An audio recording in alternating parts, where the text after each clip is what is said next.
has to be a very purposeful act to bring a guest in. So even a guest is in your tenant in some way in the directory structure doesn't mean they have access to anything. That guest has to be explicitly added to something to get access to it.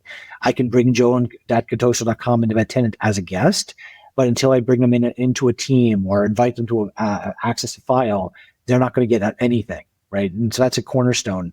And the other thing when I think about guest management, I mentioned labeling earlier, but that team is going to be default, for example, or that 365 group is going to be default guest blocked. Like we say, our default group label is confidential Microsoft internal only, which means just that, no guests. You have to switch the label to allow a guest to become a member of a group.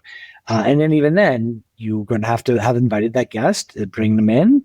And if there's any files, those files are going to have to allow guests. So everything we're doing is guest blocked by default, but guests allowed based on data label and sensitivity management.